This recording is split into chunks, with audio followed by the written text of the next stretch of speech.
So again, welcome back for the second part of the first Diction for Dollars at the Bureau of Experimental Speech and Holy Theses. Thank you so much for being here and sticking with us. A couple things about Diction for Dollars. The way it works is we'll call you up. First, one thing you should know is that everything that's happening in this space is being broadcast live on the internet and recorded. So just be aware of that in terms of who you implicate in your stories or whatnot. You can interpret the notion of speaking and lecturing loosely. So this is the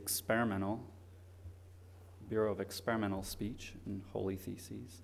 And so for tonight, it may differ during future Diction for Dollars, but tonight you can earn up to $20 if you go the full 20 minutes.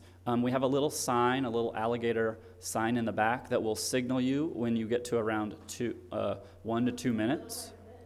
Yes, that is the one. Yellow means you're getting close, and red means that you're over. Now, in terms of the timing, we round down here. So if you got 5 minutes and 58 seconds, then you earn $5. So just keep that in mind. And does anybody have any questions about Diction for Dollars before we get started? Well then, everybody, please, oh wait, I wonder if she's still here. Is Erwynnda Kessup still here? Is Erwynnda Kessup? She was very excited to read a letter to President Obama. Disappointing that we might not get to hear that tonight, but hopefully maybe she'll come back in a little bit. So maybe we'll go straight on, if Donald's ready, to Donald P. Wang. Everybody give Donald a hand.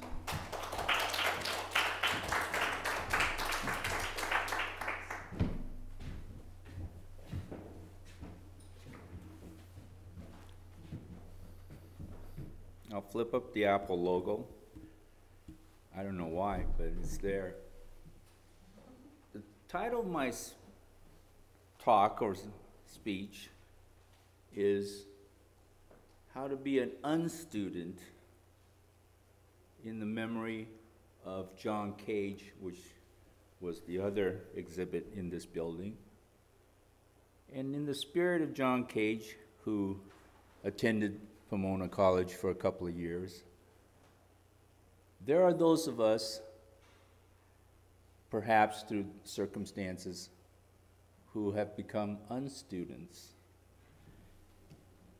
And an unstudent is somebody who's a student, but unofficially. And an example of this, if you're not familiar with John Cage, is possibly Steve Jobs, who was an unstudent at Reed College. And the reason can be varied and very personal, but one of the primary reasons is that you will forego a massive student loan, especially if you go to an expensive school such as Pomona or similar Ivy League schools. And even community colleges, which used to be relatively inexpensive, are now becoming quite expensive. This is the antithesis of someone who says, I'm unemployed now, so I'll go to further my education to become more employable. By becoming an unstudent, you have chosen the path that fewer have, which will lead you to perhaps unemployment or underemployment, but have relative freedom. That's the worst that it can happen. Or you could end up like Steve Jobs and run a massive company and innovate all sorts of other things. For example, I'll give you a clue as to what an unstudent is capable of. Let's say given the scenario that you're not willing to pay homage to the gasoline gods and pay their ridiculous prices. But you also have the bad habit of driving in Southern California and need to go places to events such as this. So you have to do something a little bit more dramatic than just filling the gas tank up with the normal gasoline and paying basically a monopolistic price. You have to devise something similar but much cheaper. So as an unstudent, you can think of things that the students who drive Priuses, Teslas, Fiskars haven't thought of, which is something that you might recognize as CNG, or more commonly known as compassionate natural gas. So as a user of compassionate natural gas, because you're an unstudent, you bypass a lot of obstacles, mainly price. Here, you have the luxury of people who, well, mostly governments, but they don't tell you that because they usually try to use it themselves. So you're going around using what they use at a price of $1.22 to a little over $2, and if you get caught up in the throes of somebody who really wants to monopolize your funds, maybe at the most $3 per gallon, rather than the average price of $4.50, which was the recent price in the tank. But as an unstudent, you're going around trying to find where these governments hide their supplies, because you kind of have to appropriate them for yourself. Such as events like this, you have to kind of find them because they generally aren't as well marketed or advertised as your other stations, Tiger in the Tank, or however oil stations, gasoline stations advertise themselves. And being in America, a society as technologically superior and developed as ours, you can actually find vehicles that governments, institutions have given up on and get them for a relatively low price or almost free. That's what unstudents are supposed to do, because they're short of funds or they just refuse to spend funds on sometimes things such as education. But what is education? And how does somebody like John Cage, and this happens to be the 100th anniversary of his birth, how does someone educate a John Cage? Or is it possible to educate a John Cage? Or is it just a series of self-education or just becoming an unstudent? So I think it does take a little bit of practice, because you're pretty much by yourself. You don't have your other unstudents. They're not that populous. You have to kind of find them. They're not wandering around the campuses, as you might say. But if you notice, a lot of times they frequent places such as libraries, coffee shops, or just walking back and forth on campuses without IDs. That might be a good start. But don't go to the after-hours parties such as USC. Avoid those late-night parties. So aside from compassionate natural gas, which would benefit you immediately, there are other things that can benefit an unstudent. But they're in the kind of the realm of the self, the inner self, in the exploration of the inner self and have less to do with just strictly monetary benefits. But if you pursue your inner self to any degree, the monetary usually follows if you require it. But all in all, an unstudent is in many ways like a student. The unstudent is just searching for it along a less traveled path. Maybe a path that's a little more lonely, but a path that's in itself just as rewarding. Because acquiring more degrees, such as a PhD, just means it's piled higher and deeper. But does it result in much these days? Does it guarantee a job at Google or Apple? It takes a little bit more these days than just a degree or a post-student status. I believe a lot of times you have to be a student or even an unstudent all the rest of your life. So I would hope that giving you one clue on how to pursue things, even in a less traveled path, will make you just slightly more curious about the unstudent you might meet as you go from place to place. Remember, he's using compassionate natural gas, and his vehicle looks just like yours. I hope to see you someday, all of you unstudents out there.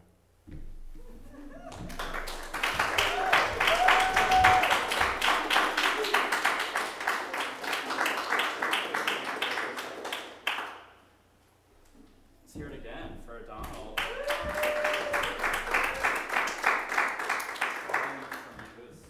The way this works is we have to get a little sign off. Let's see where we go. I think it is right here. Now, this one's a little tricky because you either sign off on for the Pomona affiliated or Pomona non-affiliated. So you can take your pick.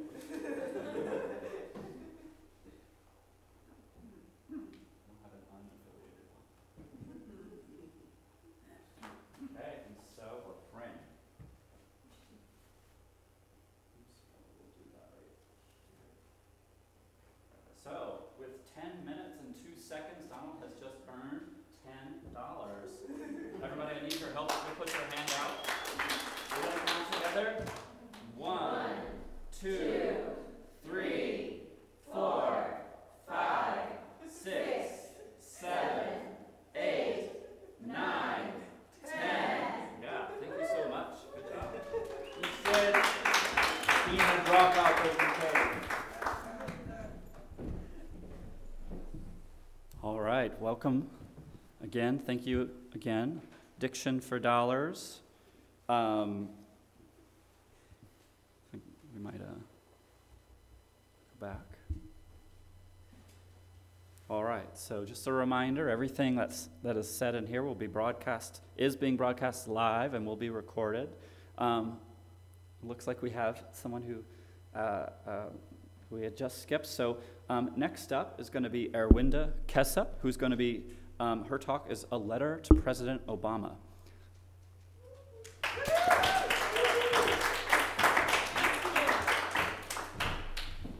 And I'll preface it with this. So now I urge you to join me in asking God's forgiveness for our nation, America, if you have not already, and for allowing the murders of silent and innocent unborn infants that did scream while their tiny heads, hearts, and bodies were being sucked out of the womb by a vacuum or pulled out of a cold metal instrument from their mother's fetus and trashed disgracefully into garbage bags along many other reeking unborn infants and left to die because of the decision made out of perhaps shame or disgrace or selfishness. These unborn bodies were disposed of into dumpsters and thrown away like trash, never to be remembered again. Eventually, though, if and when their decomposed, lifeless bodies are discovered, their blood still remains on the hands of doctors and nurses who perform these procedures for death operations out of greed. The blood of these innocent unborn continue to stain and also remain staining the soil of our own country, America, the land of the free and the home of the brave. President Abraham Lincoln also understood the wisdom of God. He also stated these words: "Those who deny freedoms to others deserve it not for themselves, and under a just God cannot long retain it." 77 years ago, our fathers brought forth on this continent a new nation, conceived in liberty and dedicated to the proposition that all men are created equal. Another wise anonymous speaker said these words: "Will we, the American people, strive and work for real change? Or will we, like so many before us, pass on by and settle for pocket change and allow the continued further progressiveness of the death culture?" Anonymous. The writer Jackie Merrington is known in America's history for these words: "We may now define in a more precise manner the aim of education. It is to guide men in the evolving dynamism through which he shapes himself knowledge, strength of judgment, and moral virtues, while at the same time conveying to him the spiritual heritage of the nation and the civilization which he is involved in preserving, the century-old achievements of generation," as quoted by Jackie Merrington. Letter from an unborn infant.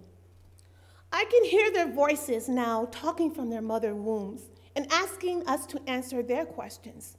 Was I really free? Did you think for 1 minute to live? Did it ever occur to you who I might become?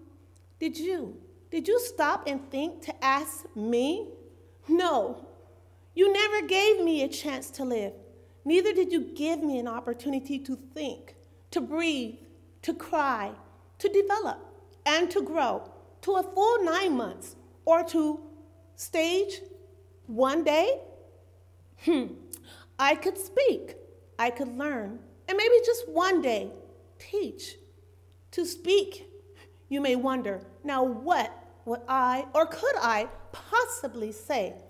To speak with you, Mr. President, of course, about my opinions and requests to live a life, to speak with you about my decision to live. Yes, I would talk with you about my decision to live that your parents gave you.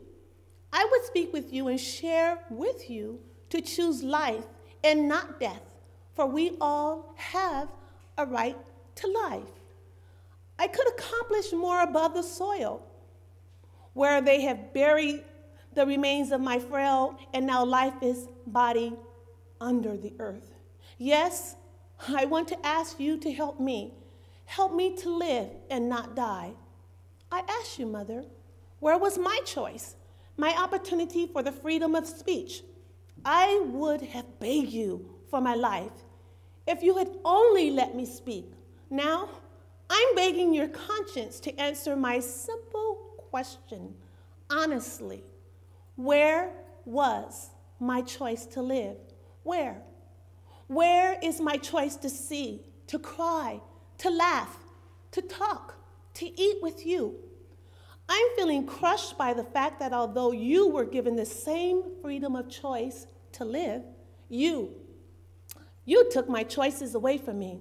And now you continue to demand a choice with others like yourself, to continue killing innocent and pure, loving, precious, unborn infants' lives. You continue to demand these choices you have denied me from the powers that be. But I ask you to consider for one moment, where was I and where is my choices? Did it bother you one moment to stop and think about me, what my life could have been, what my future could have been? I know you felt me growing inside you. Did it even cross your mind that I could possibly be your greatest miracle? A dream come true, irregardless of your present challenges. You could have let me live. All I needed was one chance to grow and develop so that I too could conceive and achieve and live out the plans and the purposes I was conceived to achieve. Many have convinced their minds to believe that there is no life during conception and no human exists. But please look more closely and feel my fingers touch the inner layer, muscle, and wall of your stomach where I felt safe. Sometimes you may have even felt my tiny feet kick that wall when I was trying to stretch. I just wanted for you to realize and know that I was always here and I always wanted to live. But that choice you took from me. Well, so much for choices, because you took my only choice to live away from me. I trusted you. I trusted you to make the right decision for me. But I exist no more in the physical form, that is, only in the corridors of your mind. You and I both know that I existed at one time. And now the time has come. Even the time now it is facing not only you, but all Americans like you to choose a better history, to choose to save innocent lives versus the choice to kill innocent lives, to choose not to participate in the culture of death. Yes, the time has come to carry the flag of freedom, of choice for the unborn and for the unwanted precious infants who were conceived without being asked to exist. For many reasons, some were conceived by mistakes, some conceived by force, by clueless and thoughtless and selfish, irrational, insane sexual abusers who gratified their sexual, lustful appetites at the expense of helpless and hopeless individuals. In case you didn't know it, I have a grandmother and a grandfather who longed to and would have loved, cared, and held and cuddled me. Yes, I've heard their voices, and I too long to feel their special touch. But you have listened to the voices of those who violated my rights and ripped me to shreds unmercifully in desperate efforts to deny me the chance and opportunity to live. What you may not realize is that my arms, my legs, my eyes, and my hands were all torn from my body, and all the while you agreed this was the right thing to do. How could you?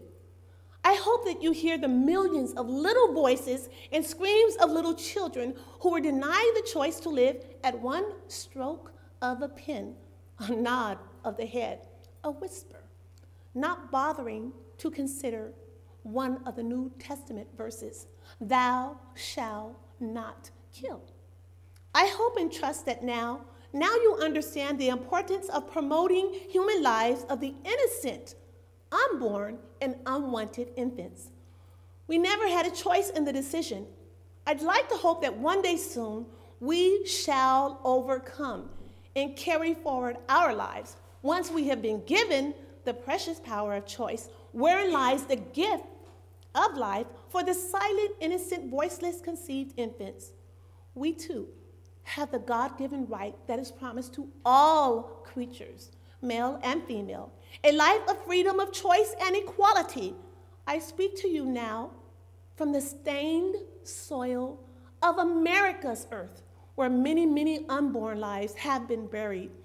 Please rethink your plans to okay more abortions and let innocent unborn babies live, and not so that one day, even though our bodies are much smaller than yours, our lives are still as precious and valuable. That one day too, we can grow up to meet you and thank you for your strength you utilize to swim upstream against the strong winds and currents of those individuals promoting the death culture, so that one day, Mr. President, we, innocent little children, can meet our 44th President of the United States of America, President Barack Obama. Thank you. We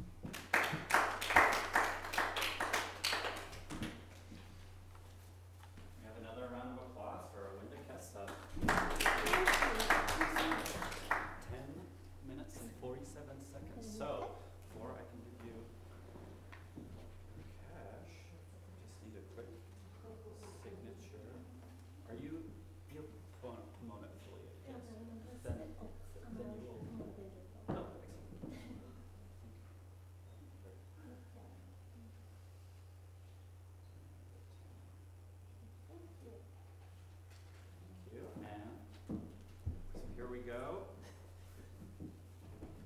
So Erwynnda had 10 minutes and 47 seconds. So, hand out. Everybody help me. 1, 2, 3, 4, 5, 6, 7, 8, 9, 10. Thank you. Thank you. Have a great night. Okay. Diction for Dollars, everyone. Thanks for being here. One thing I just want to mention before we go on to the next act is that there's a really fabulous publication here put together by the most wonderful Tanya Rubach.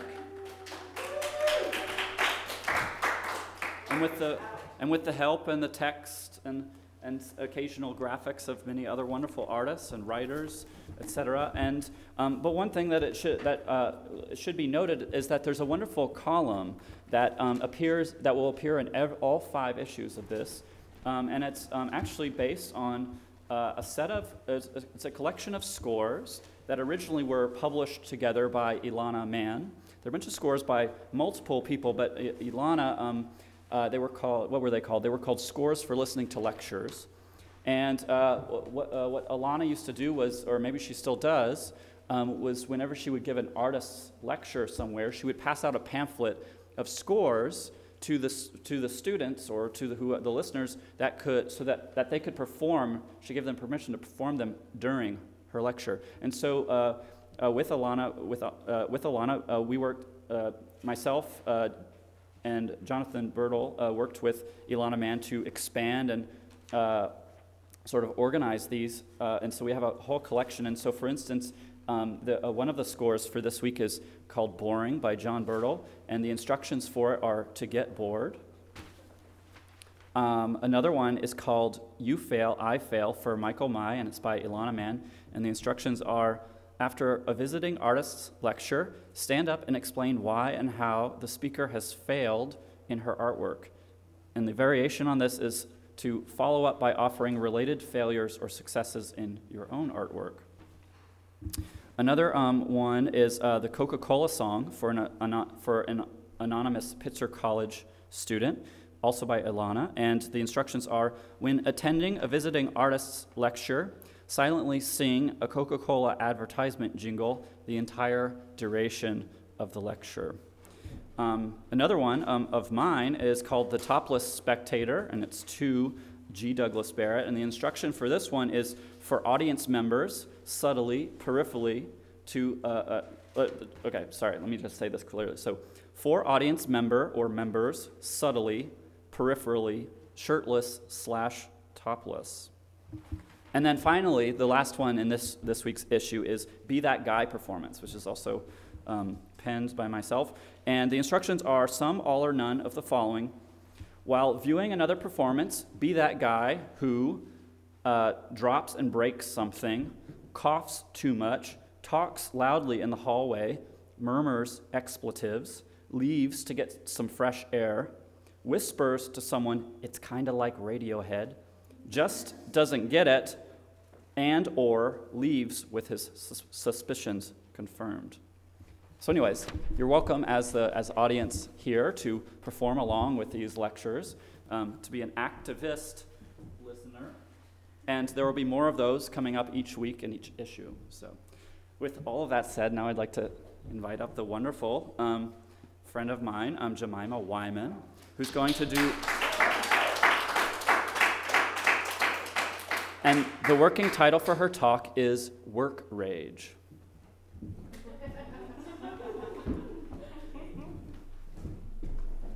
Hello, everyone.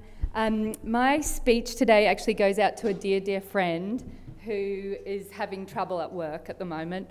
He's very unhappy with where he works and he can't work out how to get out of that job, and he's been in that job for about 6 years. Anyway, I think he found himself late one evening with the laptop in front of him and he didn't want to check his emails anymore and he didn't want to look at Facebook. So I think he Googled something like, I hate my job, or something like that, like work rage, I hate my job, something like that. He found this website that allows you anonymously to write letters about your boss or your employer or your clients at work. And so from there, he has been sharing with me, sometimes at breakfast, sometimes in the evening, various texts from this anonymous website. Sometimes, I think, to entertain himself at work, he also sends me emails with some of the selected readings. He's only sent me 2. So I thought, to help his catharsis go beyond sharing the readings with me, I might share the written word with you all so that perhaps our group catharsis or sharing in the text might help him in his ambition to leave his job. Okay, so I'm going to do 2 readings from the emails that he has sent me. And there is strong language in the texts as well, so just so everyone knows. Okay, so they're anonymous. Okay, and I'll start. I work at a restaurant as the manager, who at this place is basically a glorified hostess. Whatever, I get paid decent. What I hate, though, is the customers and the upper level management here, especially the owner. The customers are just the absolute worst.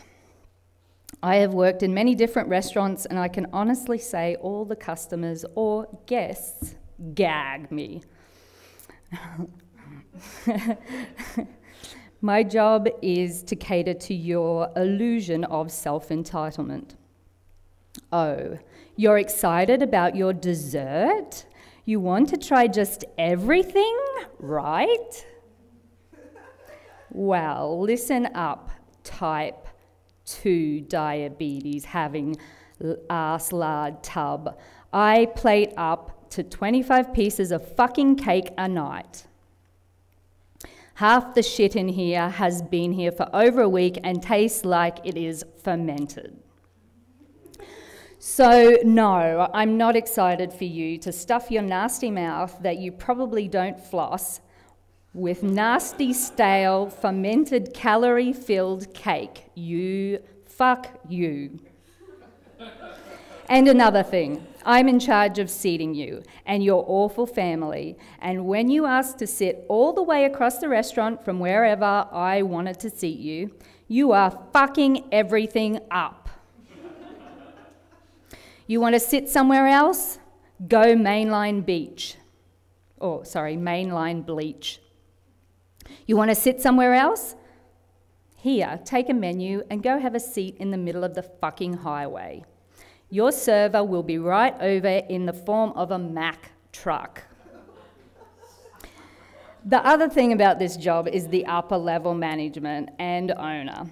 Just the absolute worst. Married man pretty much openly fucking one of the other managers, condescendingly, conceited, arrogant, self-entitled, like the awful customer. The list could go on. Fuck this place. And fuck the restaurant industry as a whole. Okay, so that was the first one. And I'll just find the second one.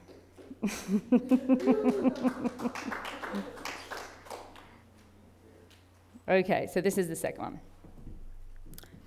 Jesus goddamn motherfucking Christ, all you overpaid fuckwads with goddamn window offices and the fat fucking wallets, you think your shit smells like fucking roses. If your stupid shit summer house or your goddamn beach house was to burn down, I would rejoice my ass off and actually have a good day for once.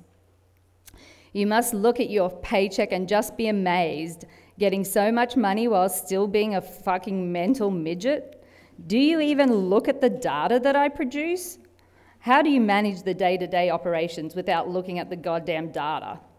Obviously, you don't look at it. Do you even know what that squiggly line means?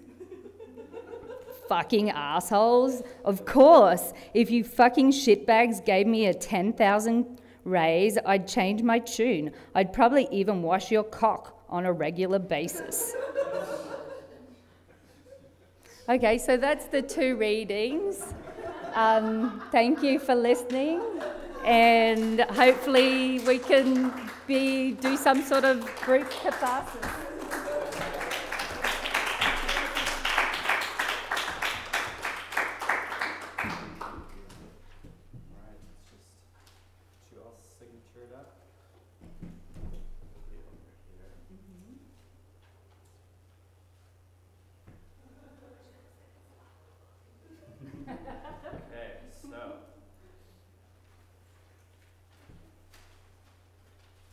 Jemima had 5 minutes and 20 seconds, everybody. So help me. 1, 2, 3, 4, 5. Yeah.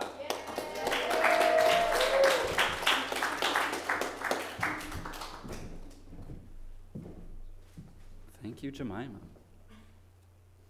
All right. Let's see. Up next is Niko Solorio. Niko has actually already gone twice, but he's only done 19 minutes, so he has 1 minute left. Are you interested in? Okay. So give it up for Niko Solorio.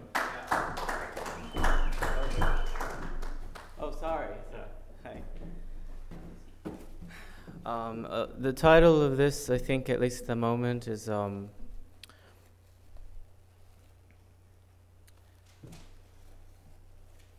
Mariah and my mouth like a disco biscuit.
It's a little like Radiohead.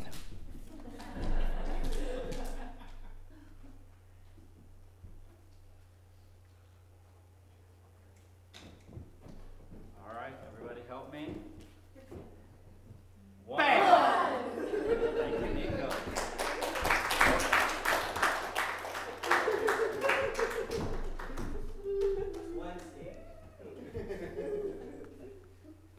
All right.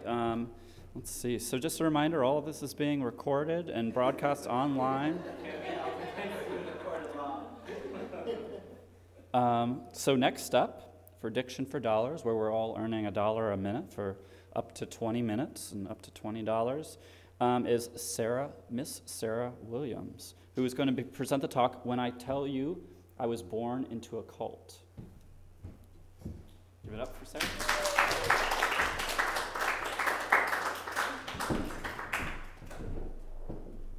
So I wasn't actually born into a cult, but I'm going to read a little artist book by Akina Cox called When I Tell You I Was Born into a Cult, This Is What It Means.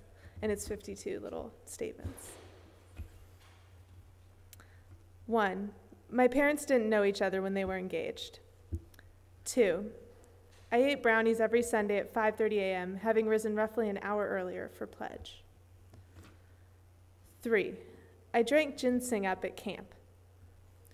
4, I spent my summers traveling to church camps with my family, in which art lessons and sports were usually after 6-hour lectures on eschatology and the return of Christ.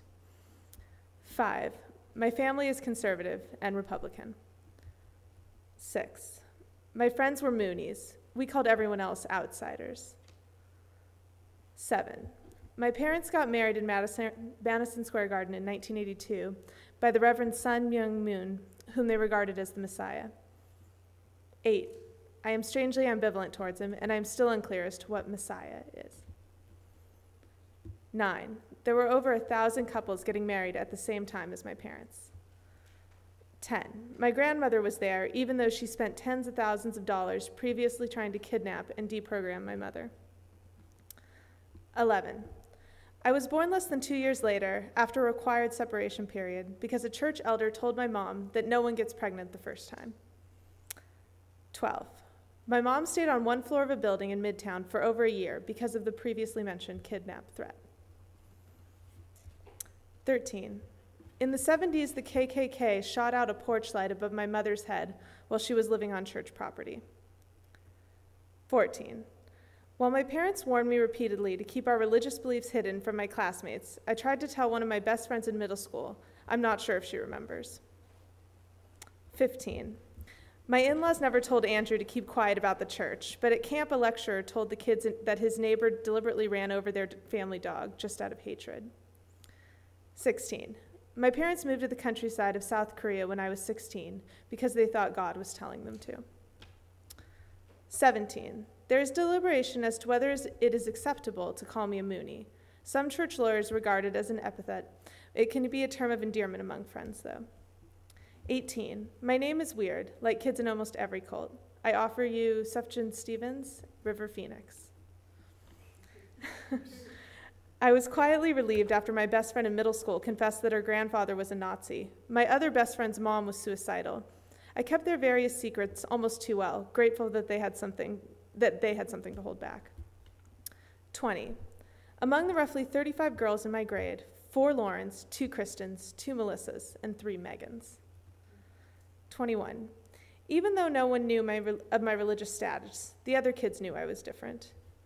22, I did not shop at the Limited 2. 23, my parents used an eco-friendly lawnmower, which was strange in my town. 24, we did celebrate Halloween.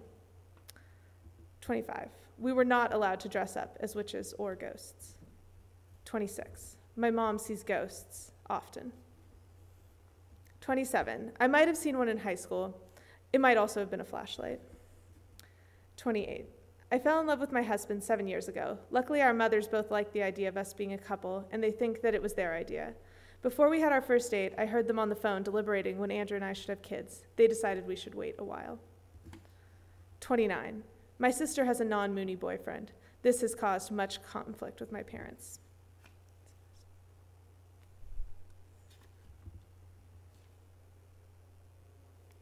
32, dyslexia, ADD, various learning disabilities, and anxiety disorders seem to proliferate in my family. 33, this is the age that Jesus died. 34, unificationists believe that he wasn't supposed to die, unlike mainstream Christians. 35, even though I know my church sounds crazy, the basic teaching still makes more sense to me than the Methodists and various other Christian ideologies I've been exposed to. 36, perhaps it's because Reverend Moon was trained as an engineer, and so he at least attempted to bring some sort of logic to his religion. 37, I am variously writing my church, their church, and my cult. None of them seem right. 39, Grape ginseng up was my prize when I won the biggest fish contest at Camp Sunrise when I was about 7. The excitement about my prize might have been less about the drink than who I won it over. Quite a few boys, all older than me. 40. One of my earliest memories is being bathed in a trough-like sink at Camp Sunrise by a gaggle of teenage girls, eager to coo over a toddler. 41. The passing around approach to child rearing was usually beneficial, especially when I got to travel by surfing on other families' couches. 42. All of my friends' parents were my aunts and uncles. 43. Perhaps you haven't heard of ginseng up. 44. You might have heard of Vima, a portable pack of flavor and vitamins you add to water. 45. Have you bought cheap knockoff sunglasses at a travel center kiosk? Have you been to the Hammerstein Ballroom? 46. There are a lot of church businesses. Some of them resemble pyramid schemes. 47. This might be because the church is always out of money. The upper management changes often, and families haven't been tilting much. 48. Moonies are mostly comprised of baby boomers who dropped out of college to join the church, spent over a decade focusing exclusively on church activities, and then had to quickly rejoin the real world to support their new families. 49. Kids my age and younger used to be encouraged to spend 2 years of their life doing missionary work. As a result, I have a lot of friends who never made it to college. 50. My closest friends in the church have multiple children now, so we rarely talk. 51. I still miss the after-service curry. That's it.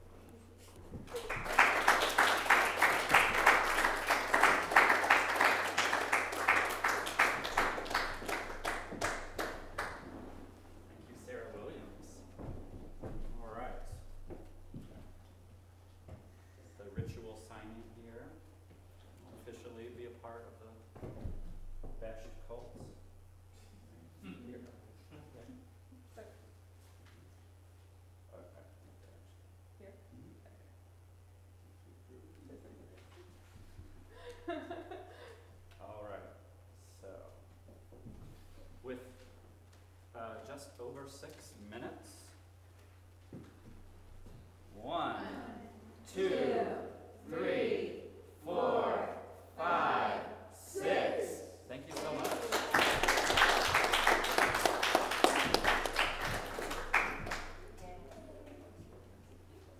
All right, we've still a little bit of time left. Do you know how much funds we have left for? Okay, we've got time. We've got money. I actually have no one signed up right now. Is there anybody? Yeah? Let me, let's work the room, get a couple sign-ups.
So again, Diction-for-Dollars, the Bureau of Experimental Speech and Holy Theses. Up next is Justin Slosky, whose talk will be a wedding toast from 2009. Let's give a hand for Justin.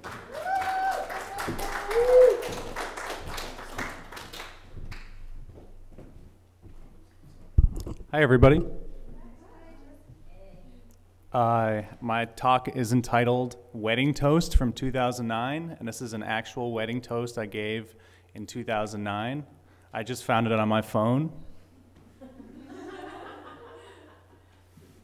So I gave this toast to my best friend from high school, and he got very mad at me. So pretend that this is August 2009, and you're in southern New Hampshire. Does this thing go up? Yeah? Okay. Hi, everybody. I'm flattered to get to give Al a toast.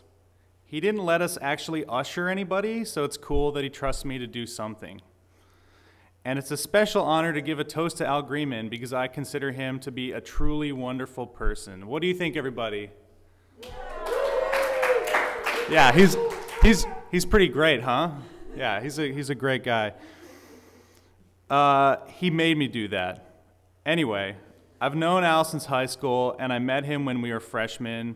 I think we were both waiting at the curb after school to get picked up, and here's this big, imposing guy standing right next to me who looked just like me, which was really weird. And it was already dark outside, but I guess that didn't matter to Al because he was wearing those really cool, flashy, Oakley wraparound sunglasses, and he had his arms like this.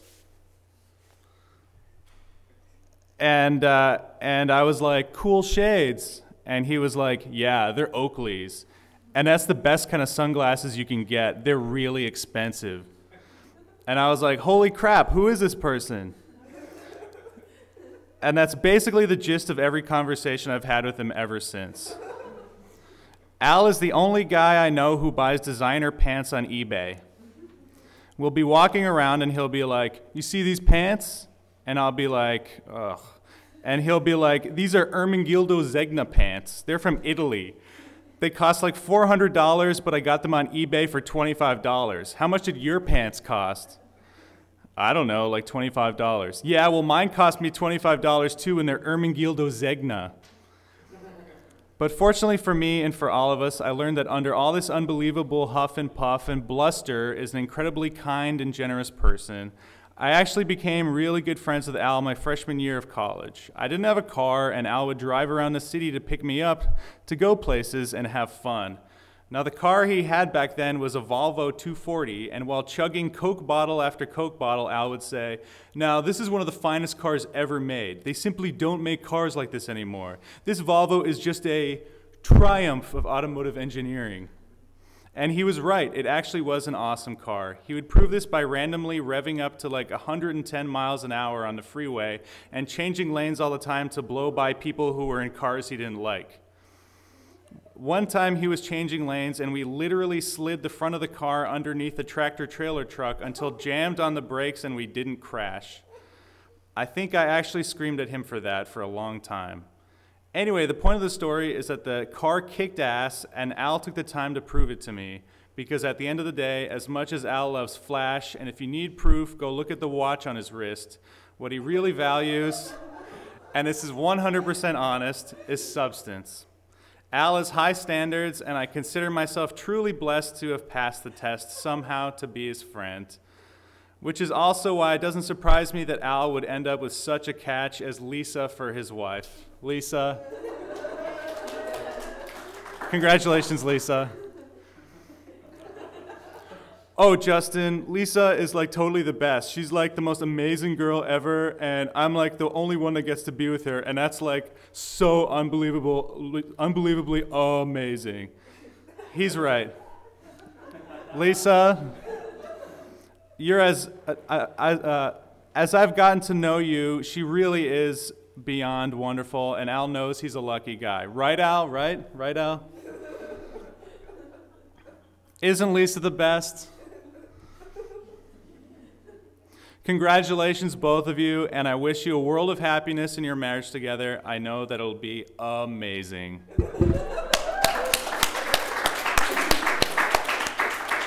Thank you.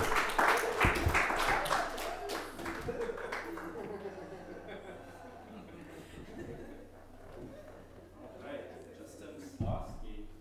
Thank you. Thank you so much. All right, let's make this official. Did it round up or round down?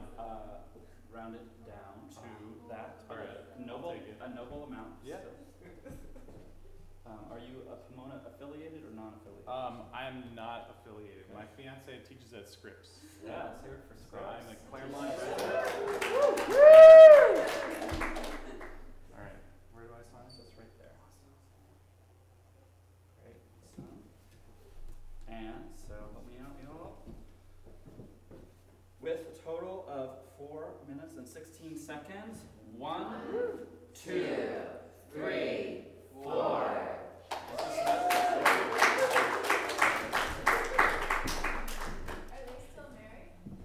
Yeah. She does. All right. Thank you so much. Next up is Frank Sanchez. And a reminder, everything in here is being recorded and broadcasted live and for the future. Frank Sanchez's talk is going to be Some Poems I Wrote. Let's have a hand for Frank.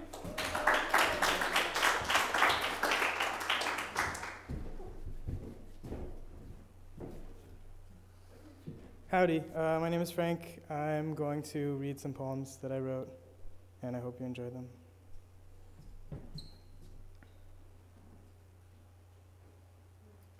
Toward a performance model of sex, or please perform this poem out loud again and again and again. Listen. I love the sound of slam poetry spoken aloud, but more than that, I love the sound of you saying yes and meaning it. So when you do, and I do too, we'll do what we do best together, undress then confess that we don't know whether this feeling of success will last forever, but whatever, because for every time we do it, we get that much better yet. As we dip our toes into these pools of experience, we'll get that much wetter. See, sweat will drip from the nerves, and that feeling's the worst, so we'll dive in head first. Shedding inhibitions, we'll try new juxtapositions like sex and words. And I've heard all the world's a stage, which means that we can do it anywhere, anytime, any way we want to. This performance is perhaps the most accessible because it's so, I don't know. It's so something, though. See, I just want these words to climax, but we all know that words won't always work in the ways we want them to, and when the words won't come, we'll wait. Until all involved parties are ready to enthusiastically participate in making this the greatest date in history, because this could be the day that we waited, not knowing what would happen, but decided we'd wind up happy with or without words. And then, if the words still won't come, we'll turn to mutual musical masturbation, playing each other like some bumpin' bass or a sexy sax or some funky fucking horns. We'll take this music and we'll use it in this contextual revolution against stupid words, used to describe sex as if it were a transaction of goods that could be bought and sold, which is getting really fucking old, but as I crescendo, you will hold me firmly. Like a whole note with like 5 fermatas, for it feels like forever until finally I rest in your arms for several measures of silent pleasure, and then, if the words still won't come, we'll give him the finger and the thumb and just snap out of it, because this may last less than 3 minutes, but that doesn't mean it can't be the best less than 3 minutes of your life, baby, because this isn't about knowing what's coming, it's about creating, because this isn't about degrading, it's about empowering, because this isn't about simply being content to wait for consent to continue. It's about wanting and needing to feel that consent deep within you in such a way that everyone else can feel it too, because this doesn't necessarily have to be about I and love and you, because this is about all of us, raising our voices in celebration of our simultaneous existence in the same space, simple sounds suggesting sights and nights we may never see. So sure, we probably will never be omniscient, but what we lack in vision will make up in repetition, yes, yes, yes. That was one poem. Oh, thanks. Thank you. All right. She used to say she missed me, even as we were standing in the same room, and I sort of got it, but I would still laugh and say, I'm right here. Because I never understood what it meant to miss someone who was so close to me until she and I stopped talking. Honestly, though, I'm not that surprised that we see each other so much less often, but I am surprised. Super surprised because I sat down today to write a sad, stupid poem about what it means to miss someone, using what she used to say as a way to describe how weird it feels to be around the person this poem was going to be about now that she's never around. But what I found as I sat down to write is that I really want to talk about the person who's still sort of here. Here's how it happened. I was free, writing. Free to forget the person this poem was going to be about, and finally free to be honest. I used to be afraid to tell the truth. Now it's what I feel I have to do, so I was writing. Truth. Thinking, speaking, hearing words, putting them to paper, and in my mind I heard this line: hers was the voice that guided me through the night that was the worst of my life. I stopped. Hers was the voice that guided me through the night that was the worst of my life. I thought about it. Hers was the voice that guided me through the night that was the worst of my life. It was truth. We interrupt this poem in progress to call her friend and tell her how important she has always been, so I called her. For the first time in weeks, she sounded relieved to hear me on the other end of the phone line, and by the time we'd hung up, we'd set up a Skype date. She'd agreed to knit me a bow tie, and I'd remembered why she was and is and will continue to be my friend. I remembered that we shared that shit called unconditional love, and I remembered that for us, that meant that no matter how many times either of us fucked up, when fucked up shit happened, the other one of us would be there, ready to cry, drink, drown, or some combination thereof. I remembered the first, the last, and every in-between time she'd confided in me. And I remembered that one time when she said she was so soul-tired. In the moment, I thought it was the most beautiful thing I'd ever heard, so I committed it to memory, then committed it to word in a document titled Poem Ideas. I am committed to renewing, reviving, and rejoicing in this friendship, but fuck this, because sometimes these fancy ways of saying shit make me forget that not all truth comes in lyrical verse and vice fucking versa. So now, I'm just gonna spit some truth. I didn't write this poem for any of you. I wrote it for her, so I wouldn't be surprised if you didn't think it deserved a proverbial perfect 10, but to be perfectly honest, I'd be pretty happy with a couple high fives and a hug from my friend.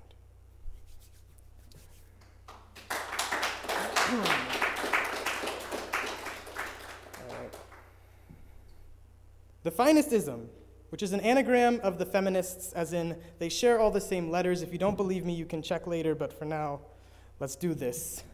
This is what a feminist looks like, and this is what a feminist cooks like. This is my brain, and this, that's my brain on drugs. Because for me, that's what feminist theory was. See, I was an addict, the theory was the habit, and clearly I had to use it. I began deconstructing and reconceptualizing. I saw myself reflected in what I read, and I saw the world through a gendered lens, and I realized I'd been living these theories for years, disidentifying instead of shedding tears, finding imagined futures in failure, worshiping at the altar of alterity. But seriously, for me, feminist theory acted as a drug. For others, that's what religion does, but it's an important distinction to make because feminism isn't a religion. Its tenets aren't nearly so rigid. It doesn't have specific scriptures or prescriptive strictures. It lacks a strict structure. It has the luxury of looseness. Feminism is movement, as in music, and the rhythm hit them in waves. First wave. White women working within the existing political system, suffering linked with suffrage, 19th Amendment ratified, tide break. Second wave. White women working within the existing political system. Lots of legal wins while de-emphasizing differing experiences and identities. This bridge called my backlash, crash, third wave, redefining radical. Intersectionality introduces inclusivity on a scale as of yet unseen. Folks of every race, class, gender, sexuality, and age come together to rage against the oppressive machine. Yet still today, those on the outside looking in see only one thing: the feared feminazi, which is not the only type of feminist. In fact, the feminazi doesn't even exist unless you think I'm a feminazi, in which case I would argue that the Nazi Party was not particularly known for its progressive politics or for party playlists featuring the musical stylings of Janelle Monáe, which is to say, fuck you, we're okay, because the feminists know that the finestism isn't just an anagram. It's an anthem that fuels the feminist fire underneath this pan, because sure, feminist theory may be the drug that fried the egg that represents my brain, but who the fuck wants a raw egg anyway?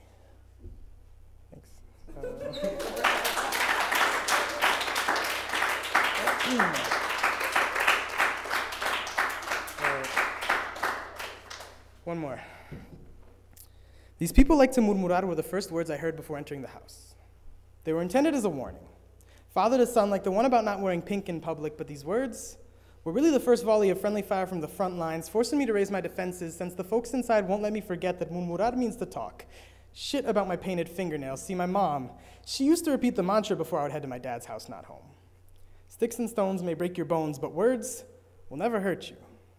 These were once words to live by, but recently I realized that words have been weaponized, used to justify taking lives the world over. Wait, I think I said that last line wrong. Lies have been used to justify taking over the world, but don't get me wrong, that's beside the point. See, I wrote this poem for me, so it's going to be what I need it to be, and it may sound selfish, but I'm more worried about the domestic. More concerned with what's happening on the house not home front, more focused on the stepmotherland. Because I am descended from a long line of sharpshooters whose sharp tongues hurl hollow shotgun shells of words that always seem to hurt worse than sticks or stones ever could. See, bricks and wood can be broken, and so can I. But I'm not talking about bones, they're words. They rattle around inside my mind, shattering my psyche, and I find that this sharpshooter gene has passed over me like, sure, I can spit hot fire on the mic, but a flamethrower is far less precise than a sniper, and this fire, it rages out of control in my belly, my esophagus blisters and burns, flames lick my lips, but I can't spit them out fast enough, and I'm not sure I want to. Because I've never learned how to turn a weapon on anyone, let alone my own family, and to be perfectly honest, I'm afraid of what might happen if my little sisters got caught in the crossfire. Because when words miss their mark, they ricochet until they find their way to a head to embed themselves in, and when all is said and done, stray words can make one believe in a gender police state, where gender treason is one reason kids get beat in the back of the head, and citizens' arrest is everyone's civic duty. It starts with the oldest son. He lets his hair grow too long, Frank becomes Francine to his father, then it's the oldest daughter. She cuts her hair too short, and Dad starts calling Ruth Bruce. Next is Isabella.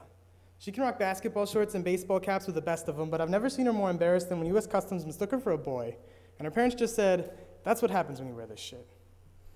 To be honest, I couldn't care less what they said, but the first thing she did when we got home was change into a dress. And this mess brings me to my youngest sister, Maya, and she gives me hope because I know she has nothing but the best intentions when she asks me the question, "Frankie, why are your fingernails painted?" And I guess that's what it comes down to, because frankly, I don't necessarily believe in happy endings, but I do believe in new beginnings because I believe in giving the benefit of the doubt.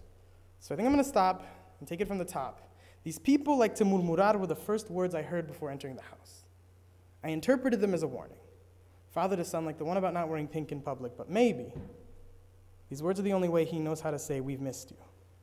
Welcome home."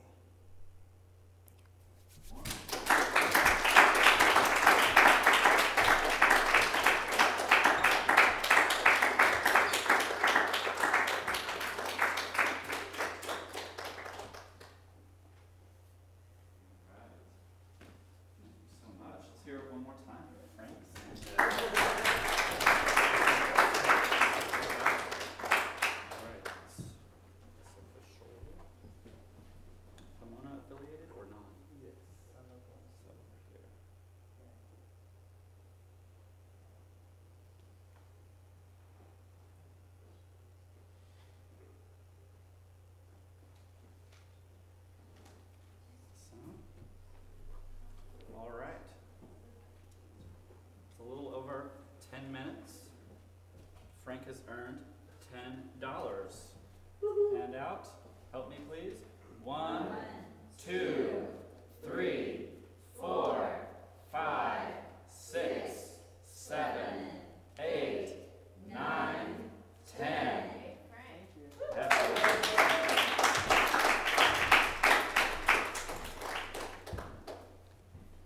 All right. Excellent. So again, just a reminder, everything that's happening here is being broadcast live on the internet and is being recorded. Next up for the Diction for Dollars is the very wonderful friend and housemate of mine, Ezra Buchla, and he's going to be doing a talk titled Public Speaking for Success.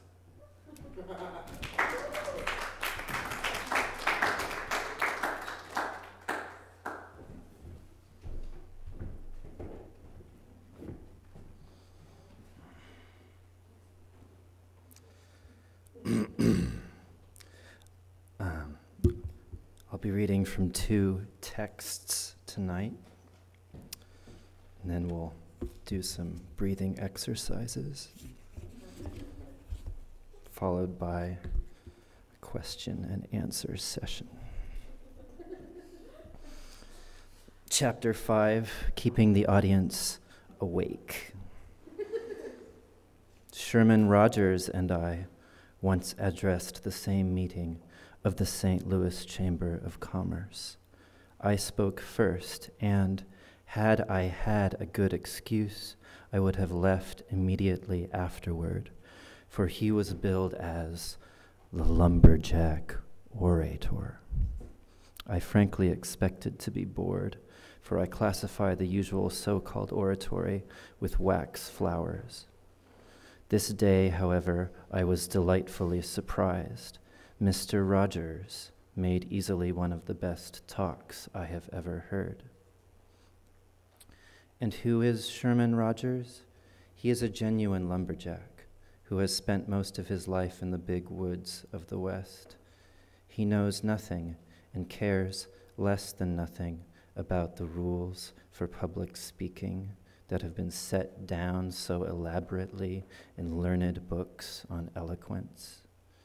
His talk did not have polish, but it had punch. It lacked finesse, but it had fire. He made grammatical errors and did half a dozen things wrong, but it is not faults that kill a talk. It is a lack of virtues. His speech was a huge raw piece of palpitating experience, torn right out of his own life as a laborer and a boss of laborers. It didn't smack of books. It was a live thing. It fairly crouched and sprang at you. Everything he said leaped flaming hot from his heart. The effect on the audience was electrical. The secret of his success, the secret of every phenomenal success, every great movement in the annals of history, said Emerson, is the triumph of enthusiasm. It is derived, that magic name, from two Greek words, en meaning in, and theos meaning God. Enthusiasm is literally God in us. The enthusiastic person is one who speaks as if he or she were possessed by God. There was a time when I put considerable reliance in the rules of public speaking, but with the passing of the years, I have come to put more and more faith in the spirit of speaking. Eloquence, said William Jennings Bryan, may be defined as the speech of one who knows what he is talking about and means what he says. It is thought on fire. Knowledge is of little use to the speaker without earnestness. Persuasive speech is from heart to heart, not from mind to mind. It is difficult for a speaker to deceive the audience as to their own feelings. Over 2,000 years ago, one of the Latin poets expressed this thought when he said, "If you would draw tears from others' eyes, yourself the signs of grief must show." If I wish to compose or write or pray or preach well, said Martin Luther, I must be angry. Then all of the blood in my veins is stirred and my understanding is sharpened. Perhaps we don't have to be exactly angry, you and I, but we must be aroused and sincere and intensely in earnest. Even a horse is affected by spirited talk. A famous animal trainer said that he had known an angry word to raise the pulse of a horse 10 beats per minute. Surely an audience is as sensitive as a horse. This is a most important fact to remember. Every time we speak, we determine the attitude of those who hear us. We hold them in the hollow of our hands. If we are lackadaisical, they will be lackadaisical. If we are reserved, they will be reserved. If we are only mildly concerned, they will be only mildly concerned. But if we are deadly in earnest about what we say, and if we say it with feeling and spontaneity and force and contagious conviction, they cannot keep from catching our spirit to a degree. Much as we would like to think we are moved by reason, the whole world is, in fact, moved by emotion. The speaker who tries to be very serious or very witty may easily fail, but the speaker who appeals to you with real conviction never fails, regardless of whether the speaker's subject is of a personal concern or a national issue. He or she must be really deeply convinced that it has meaning for you in order for the speech to excite you. It won't matter how his or her convictions are clothed, but only with what sincerity and emotional power they are launched at you. Given heat and earnestness and enthusiasm, a speaker's influence expands like steam. He can have 500 faults, but he can hardly fail. The great pianist Arthur Rubinstein, it is said, there's a lot of anecdotes about people in this chapter. The great pianist Arthur Rubinstein, it is said, played myriads of false notes, but nobody cared, for he could get the poetry of Chopin into souls that had never seen anything in a sunset before, except a big red disk sinking behind a barn on the horizon. History records that before Pericles, the mighty Athenian leader, spoke, he prayed to the gods that not a single unworthy word might escape his lips. He had his heart in his messages, and they went straight to the heart of a nation. Willa Cather, one of America's most distinguished women novelists, said, "Every artist's secret, and every public speaker ought to be an artist, is passion. It is an open secret and perfectly safe. Like heroism, it is inimitable in cheap materials." Passion. Feeling. Spirit. Emotional sincerity.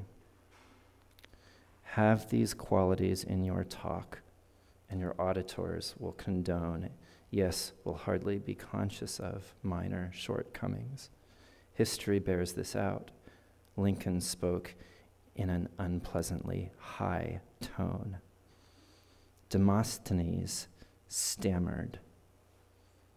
Some prominent and successful speakers had weak voices, stammered or stuttered or swallowed their words, yet they had an earnestness that triumphed over all these defects, an emotional urge that blasted all handicaps to nothingness. That's the first text.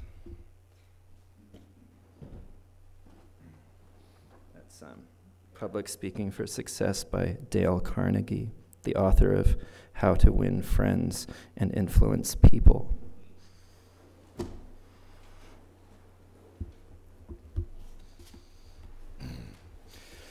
The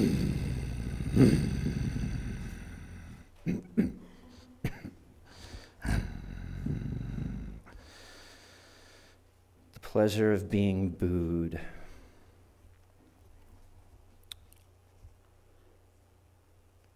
Among all literary forms, the one that can serve futurism most effectively is certainly the theater. Therefore, we do not want the dramatic art to continue to be what it is today, a mean industrial product subject to the market for cheap, popular amusements.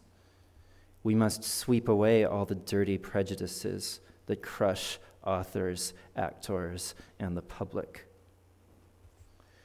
We futurists, above all, teach authors to despise the audience, and especially to despise first night audiences, whose psychology we can synthesize as follows: rivalry of coiffures and toilettes, vanity of the expensive seat, which transmutes itself into intellectual pride, Boxes and orchestra seats occupied by rich, mature men with naturally contemptuous brains and very poor digestions, which make any effort of mind impossible.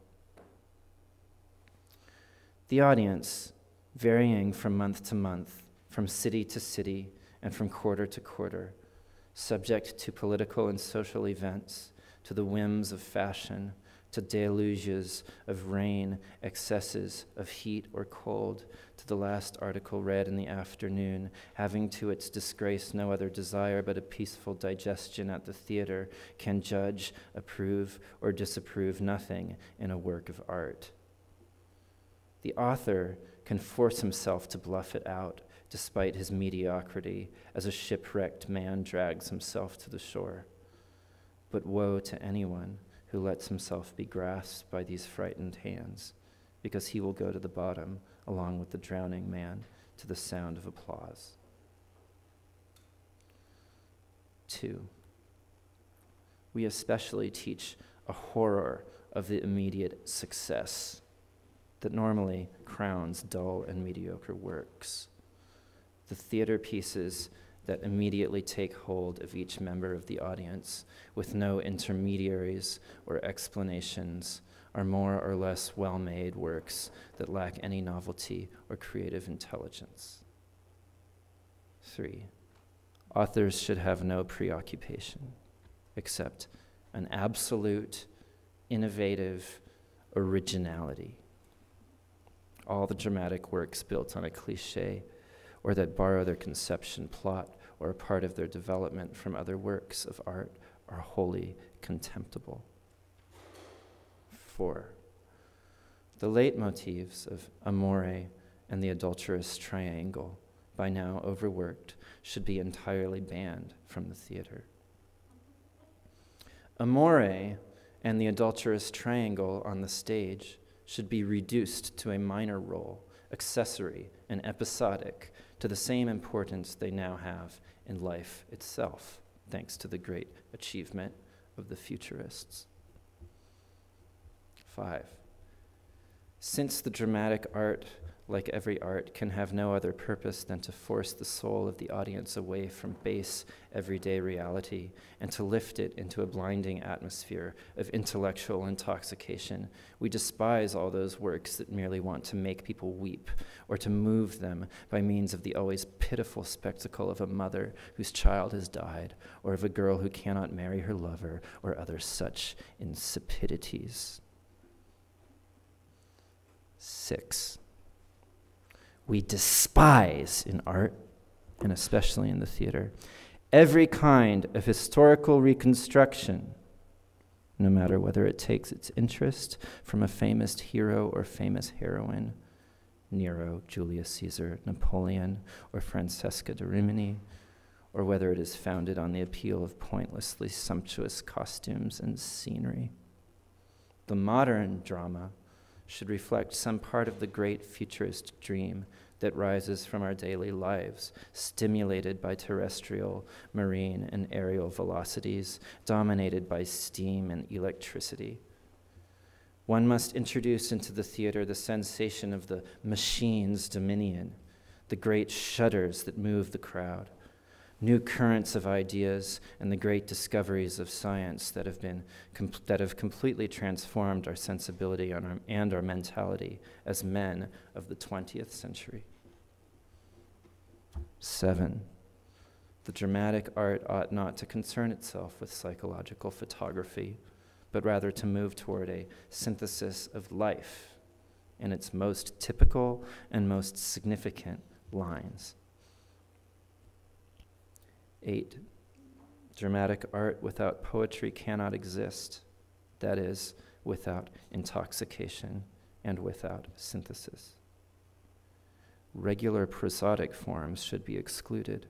The futurist writer in the theater will therefore employ free verse, a mobile orchestration of images and sounds that, passing from the simplest tone, when, for example, a servant must enter or a door must be closed, can slowly rise to the rhythm of the passions in strophes by turn cadenced or chaotic, to the moment when the victory of a people or the glorious death of an aviator must be announced. 9, one must destroy the obsession for money among writers, because greed for gain has pushed into the theater writers gifted with the mere qualities of a critic or worldly journalist. 10, we want to subordinate the actors completely to the authority of writers, to free them from domination by the audience, a force that fatally moves them to search for easy effects and estranges them from any effort toward interpretation in depth. For this reason, we must abolish the grotesque habit of clapping and whistling, a good enough barometer of parliamentary eloquence, but certainly not of artistic worth. 11, while waiting for this abolition, we teach authors and actors the pleasure of being booed. Not everything booed is beautiful or new, but everything applauded immediately is certainly no better than the average intelligence and is therefore something mediocre, dull, regurgitated, or too well digested. As I affirm these futurist convictions for you, I have the joy of knowing that my talent, many times booed by the audiences of France and Italy, will never be buried beneath too heavy applause like some Rostand or other. That's the end. That's by Marinetti. The pleasure of being booed. Now we'll do 5 deep breaths. Do them with me, if you like.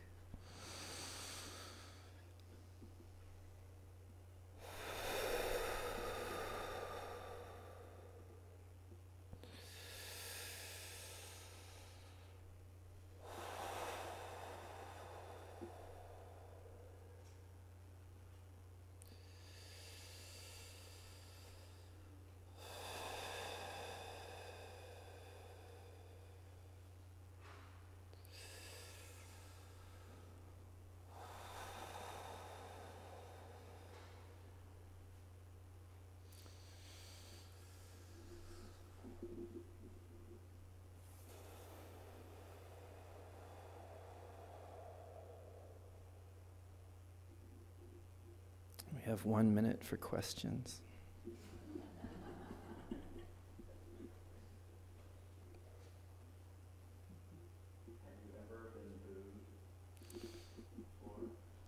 I've been heckled so severely that I think it counts.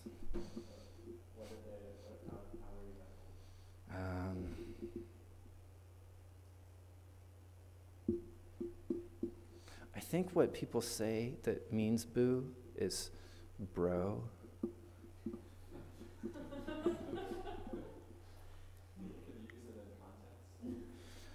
Bro!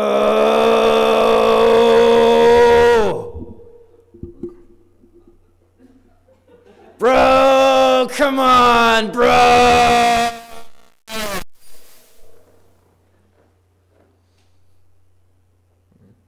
Does that answer your question?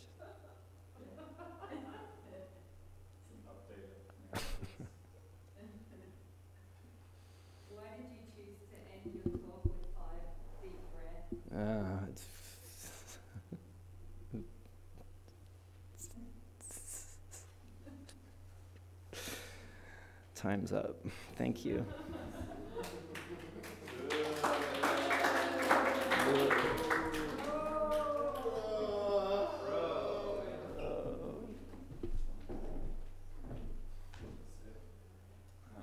I'm not allowed out yet.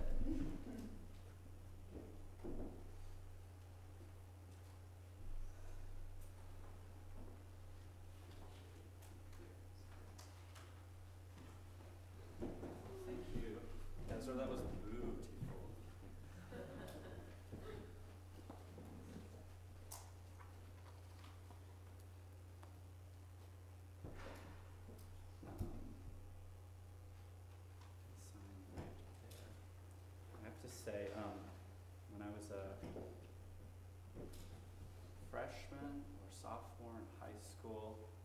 rock bottom, and on that rock bottom was my dad's copy of How to Win Friends and Influence People. That was on top of the bottom. Yeah, it was on top. So thanks for that. All right. Hand out. Help me, please.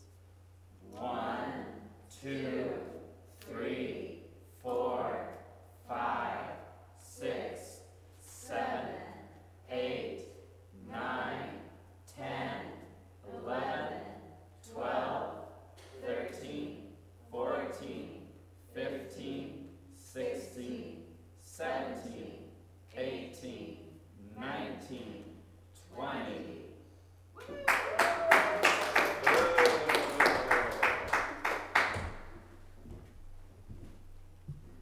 All right, we're getting there.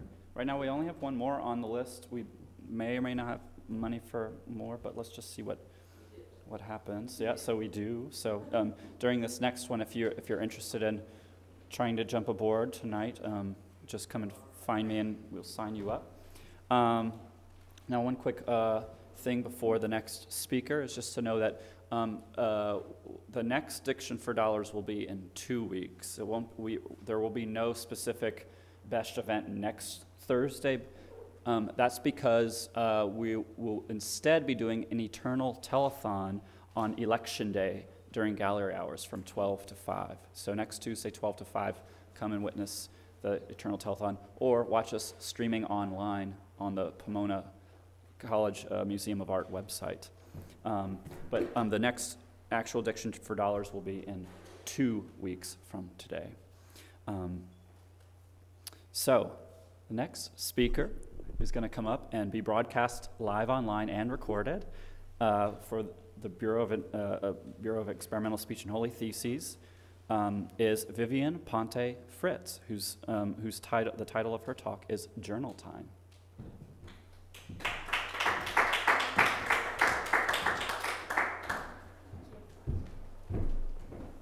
Hello.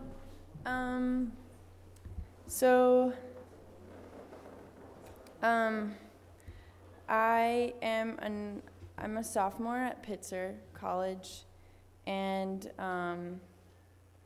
so I guess I'm still learning. I'm still kind of like, I don't know, doing my thing, hanging out with my friends and trying to do like funny stuff sometimes. And so just to like tell you guys why I'm gonna read parts of my journal.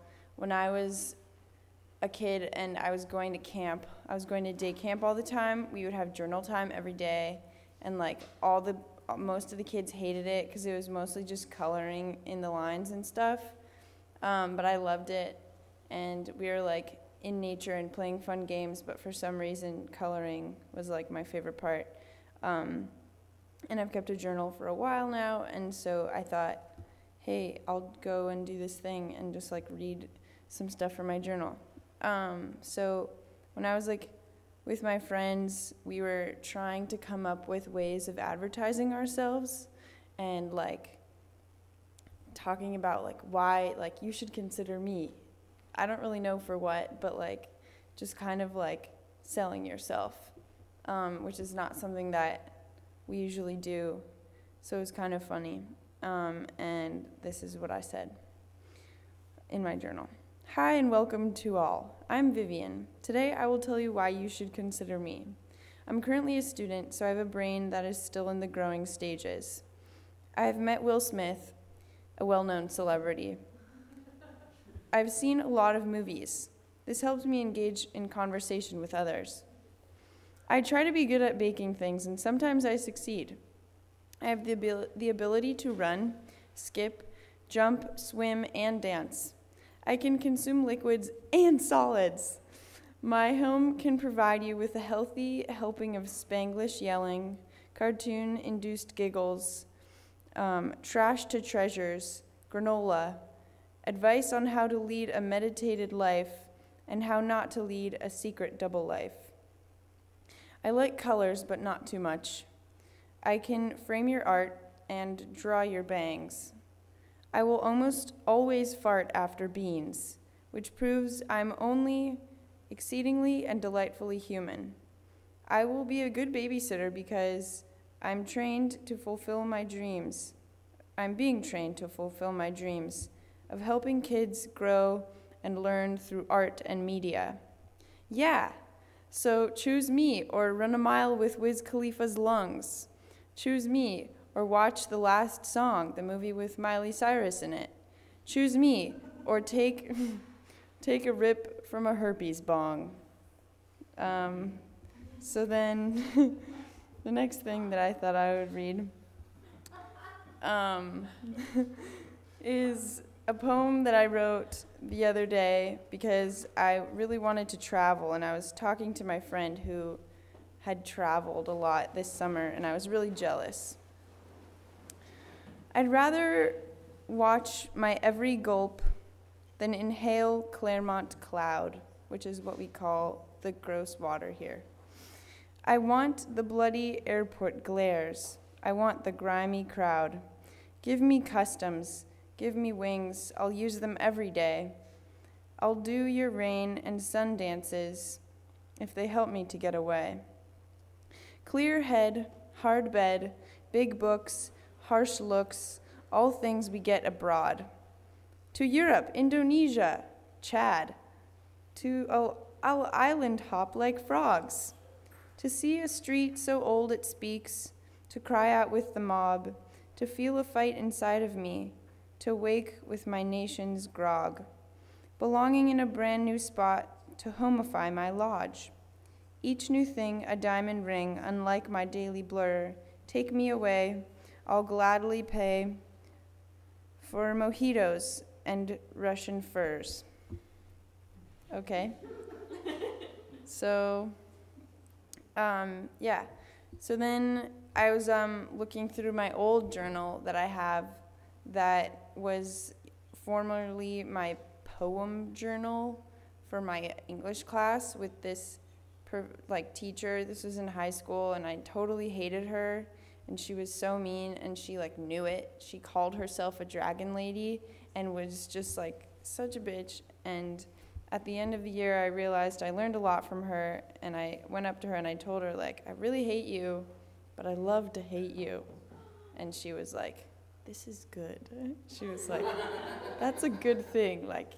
This has been a good experience for you. So I found my old journal from her class, and it had a part of a poem in it that I liked. And it's by Dorian Laux. I don't know, Lux. I don't speak French. But the poem is called Singing Back the World, and this was just a little part of it that I liked. The road, a glassy black river, edged with brilliant gilded weeds. The car, an immense boat, cutting the air into blue angelic plumes. Singing blue moon and paper moon and mock the knife, and nobody knows the trouble I've seen. And that was the end of that poem.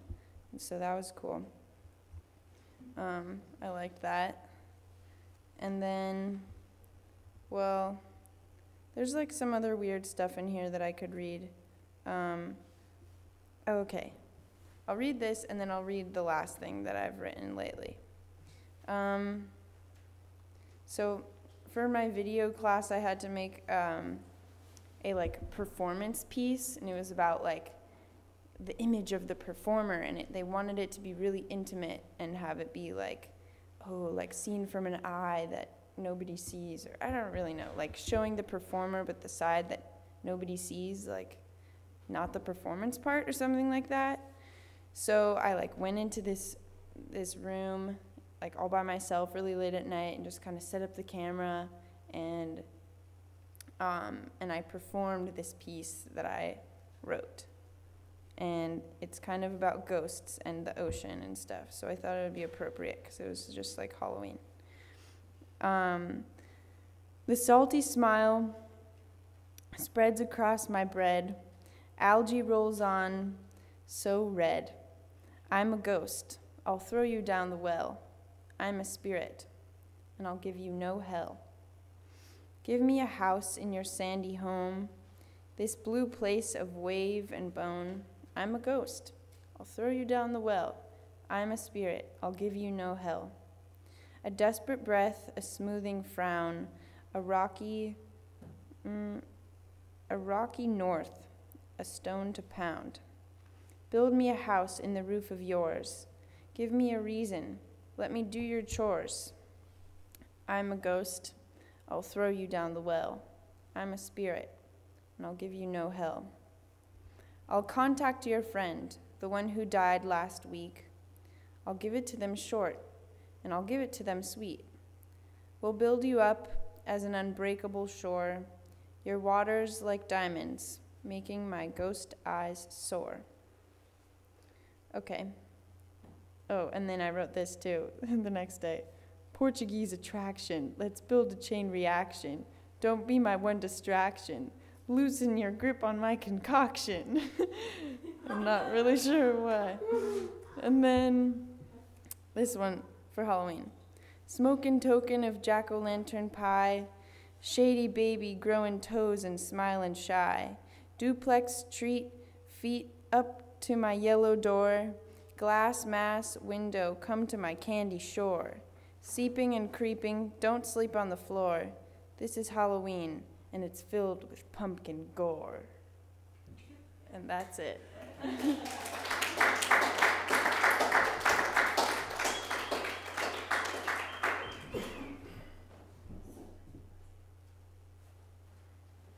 Hear it again for Vivian Ponte-Fritz.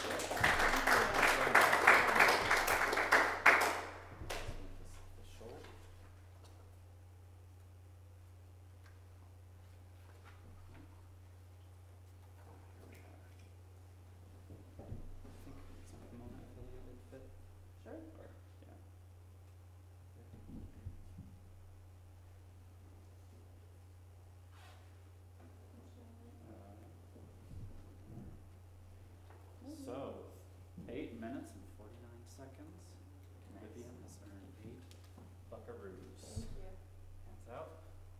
1, 2, 3, 4, 5, 6, 7, 8. Congratulations. Thank you so much.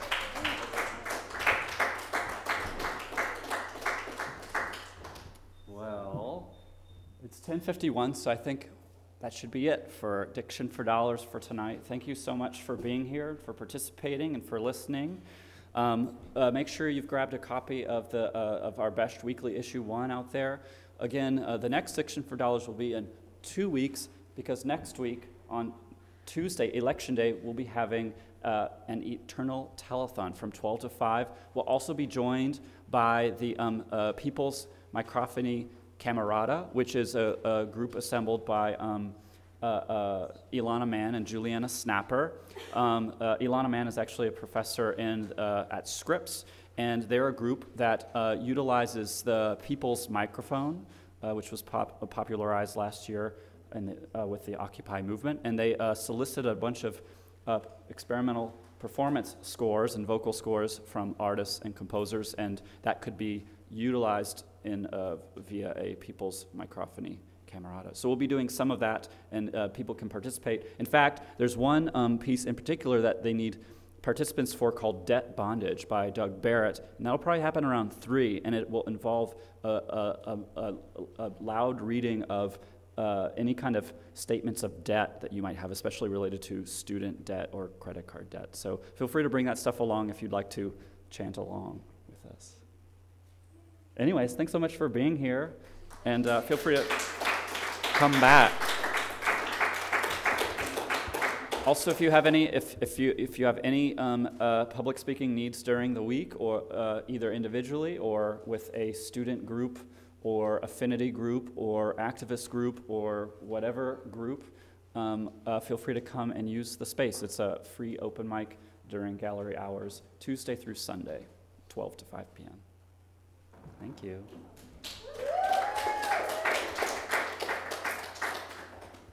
You in the mag for like half a Billy, and your ass ain't Lily White. That mean that shit you write must be illy.